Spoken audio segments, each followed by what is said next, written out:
Hi, this is Shunyata Rose, and I got a little pang today to do another channeled diagram of things happening in the world that I can't really explain off the bat, and I'm hoping my guides and my angels help me explain because I don't really know how to explain it. So this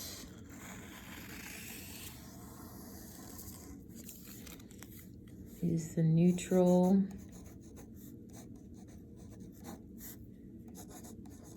perception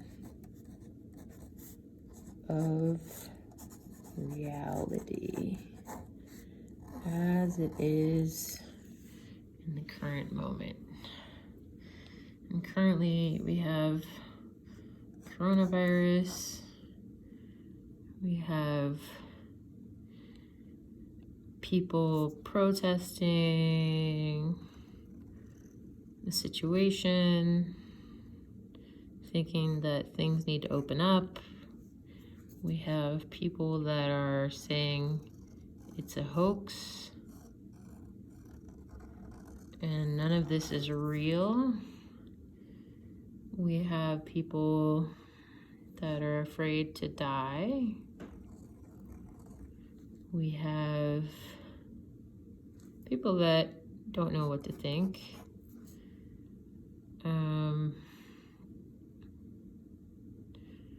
We have Trump. And yeah, okay, so this is our neutral perception of reality. This is being in the present moment and perceiving things as they are. When you're in the present moment,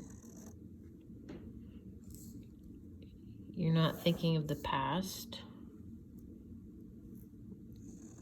Well, maybe you are thinking about it, but you're not putting yourself there. You're not worrying about the future. You're dealing with what is at hand in the present moment.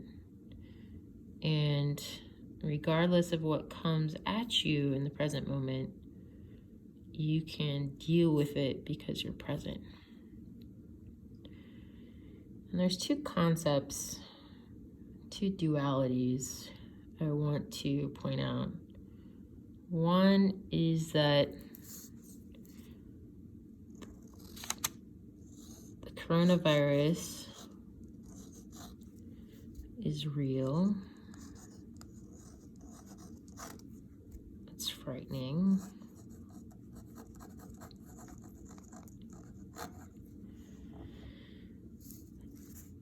It causes death.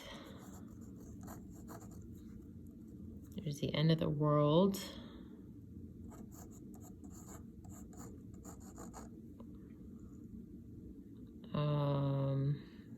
There's thoughts about destruction.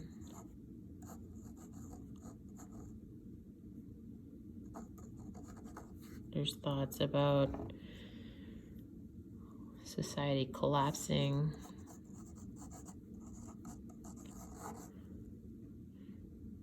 And the world is going down. Okay? There's another polarity that is very interesting to me, and that is that the coronavirus is a hoax. It's not real. You need to open society.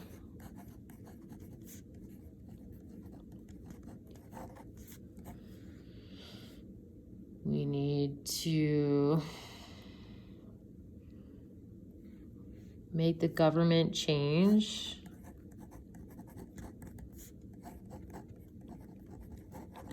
There's an element of civil unrest.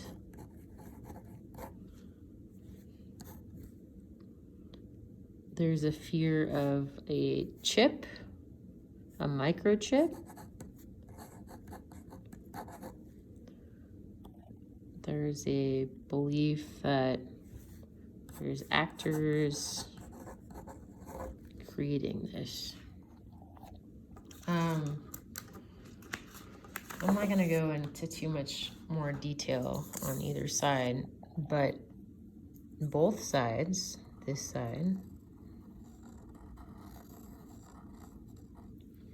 and this side,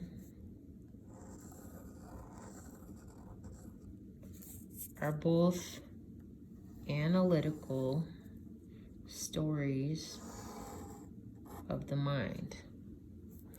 They're not actually the truth. They are the mind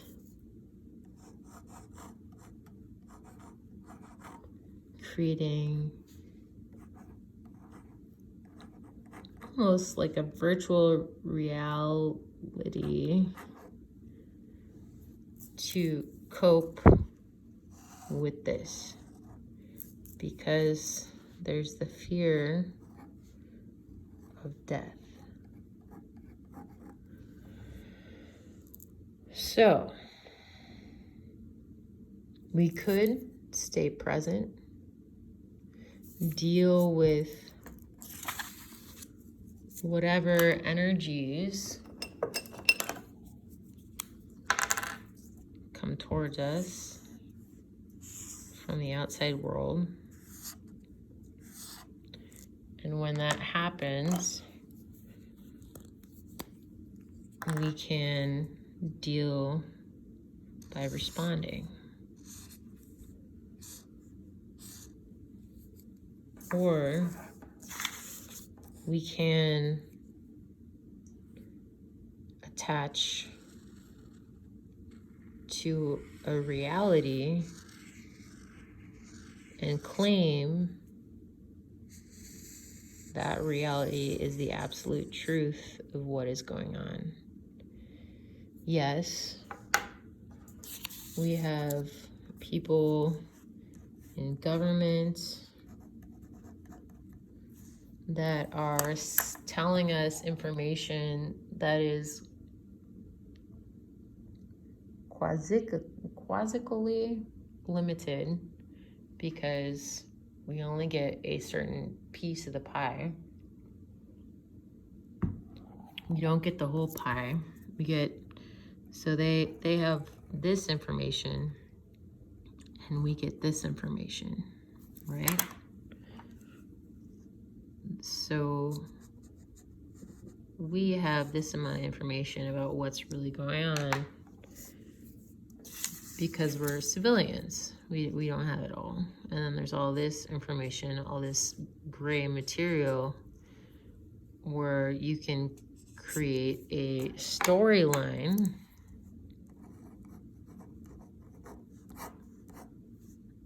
to give you a sense of safety. But this is an illusion. There is no safety through any story that is conceptualized through the mind. Any sense of safety that is created through a story is an illusion. So there's a concept of fear mongering. Sorry about my writing. Fear mongering is attaching to a concept that creates fear, right? And unfortunately, there's this side that's saying this side is fear mongering, and there's this side that's saying this side is fear mongering. But both realities,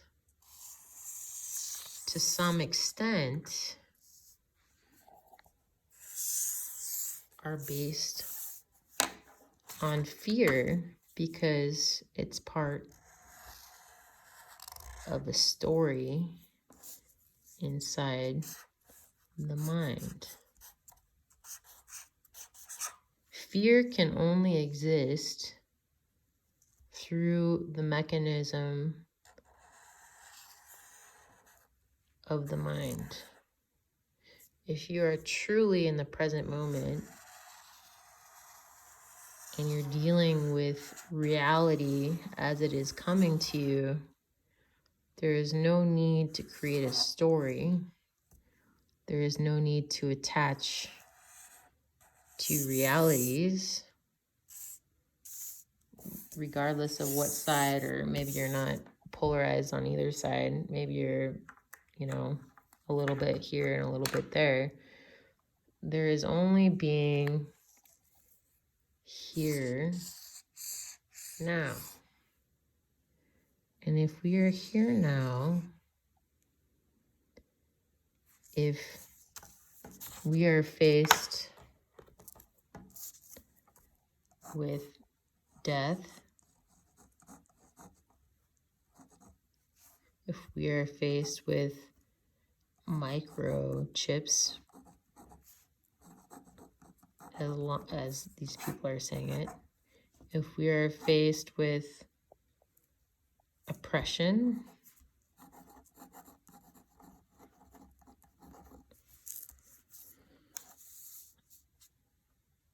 we can still handle it. We can still do what we need to do to shift reality. There's a difference. Okay, so this is the concept that I'm struggling communicating. So say this reality was true. Say it was a hoax.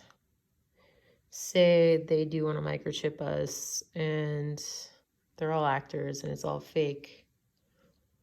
What good does it do to obsess about a future moment that hasn't yet happened? Yes, you may believe this reality may be true, but what evidence do you have that it's true besides some person saying over a radio or through a email or through some situation that this reality is true? Unless you have direct experience with a reality in this present moment, it's not wholly true.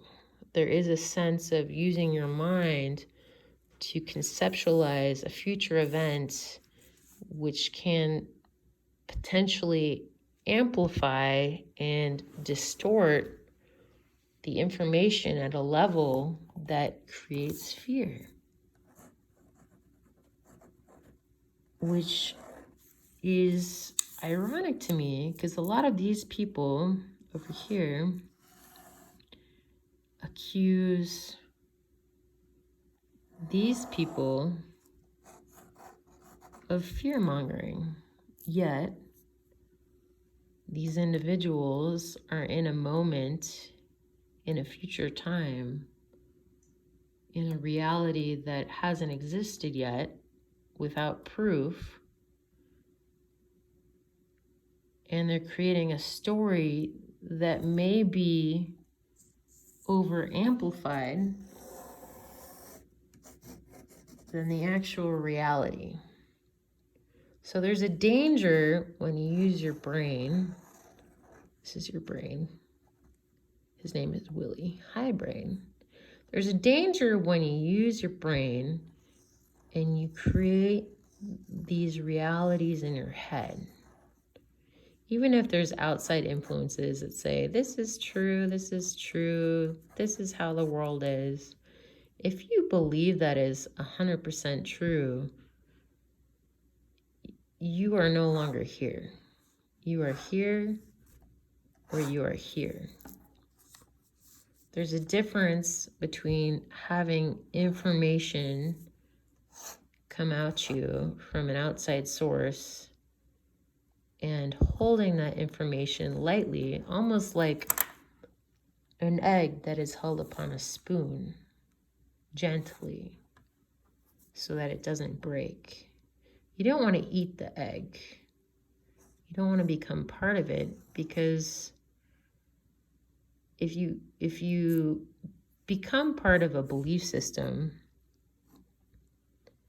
if you become part of a structure, this is a belief system right here. Forgive my diagrams. It's hard to hold a phone and do this at the same time. If this is your belief, and this is all you believe in, and you believe it 100%, there's no way to get out. You're stuck. You're stuck in this box of reality, and that is where you are. Whereas if you're here and you have a reality or a possible belief system, and you consider it, but you don't believe it 100%, maybe you integrate it maybe 20%. This could be a possible reality, but it may not be 100% true. You still have the option, if this doesn't resonate with you, to come out of the box and perceive other realities that can also be true. The only absolute truth is right here, in the present moment. The only absolute truth is in the present moment. Any information a person says through their mouth, even if it's, even scientists can sometimes be wrong. Even people of high power can be wrong. So listening to a voice that comes into your reality and then believing it's 100% true severely limits the ability to be open to what really is beyond the storyline that is created. And why do people attach to these storylines? So the ego is the part of your mind that likes security, rationality,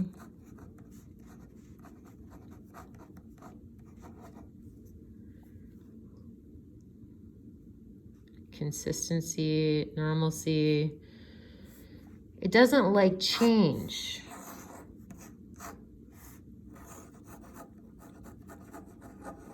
Because change to the ego is synonymous with death. So to avoid this change, the mind will create a box of belief around itself and say, this is the absolute truth.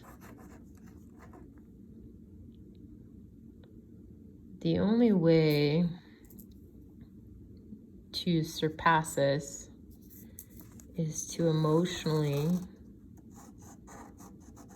embrace death. We're all gonna die, emotionally, physically, in this body. Who knows what happens after this life? I have my own particular beliefs, but I'm not going to put that into this situation. It is the fear of death, the fear of annihilation of the ego that causes people to create a box of belief around themselves because they feel they're protected, but the box gets smaller and smaller and smaller until this individual becomes the story they believed in the first place. So in conclusion, neutral zone is the present moment, the neutral perception of reality. We have everything we need in the current moment to deal with whatever happens, whether it's real or not, frightening or death, destruction, collapsing, or not real, or societal changes, government change, several viruses, microchips, etc. The other thing that's really important is when we go into these stories, we lose our frequency, because if this is our energy body, this is our center, right? And through staying centered in ourselves, we stay in our center. If we go outside of ourselves and believe in these stories that keep us off center, we actually energetically vibrate with these energies that in a way make them more real. And I don't know how to explain this more. I'll try to work on it later on. But the vibration we have in our body is much like the electrons around a cell. If we keep our electrons and our sense of self strong, we can actually affect reality by not going into these alternate realities of absolute truth, therefore creating these realities. Anyway, this is Shunyata Rose, a message on energy and reality, and I hope this helped you. Be well.